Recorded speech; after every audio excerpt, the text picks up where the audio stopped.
preach the gospel. I cannot boast, for I am compelled to preach. Woe to me if I do not preach the gospel. If I preach voluntarily, I have a reward. If not voluntarily, I am simply discharging the trust committed to me.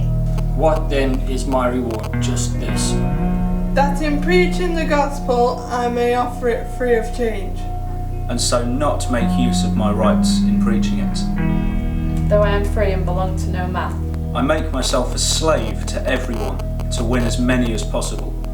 To the Jews, I became like a Jew to win the Jews. to those under the law, I became like one under the law, though I myself am not under the law. so as to win those under the law. To those not having the law, I became like one not having the law, Though I am not free from under God's law, but I am under Christ's law, so as to win those not having the law. To the weak I became weak to win the weak. I have become all things to all men, so that by all possible means I might save some, I do all this for the sake of the gospel, that I may share in this blessing. Do you not know that in a race all the runners run, but only one gets the prize? Run in such a way to get the prize. everybody who competes in the game goes into strict training. They do it to get a crown that will not last. but we do it to get a crown that will last forever. I do not fight like a man beating the air. No, I beat my body and make it my slave. So that after I have preached to others, I myself will not be disqualified for this prize.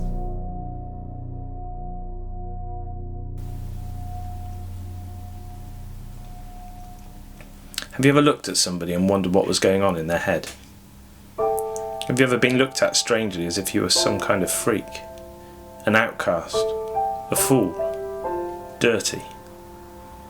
Some people tend to imagine the Apostle Paul as some sort of ignorant, narrow-minded bigot who wrote lots of letters telling people everything that they were doing was wrong. Other people read what he wrote and take it far too literally. I often think those people haven't really noticed this part of the letter to the Corinthians, or if they have, they're not really delved into it too much. You see, Paul wouldn't have been picketing the funerals of dead soldiers. He wouldn't have been sat in a church waiting for people to walk through the door while he sat there twiddling his thumbs. He was the kind of guy who didn't care what people thought of him, because he cared more about people than he did about what people saw him as.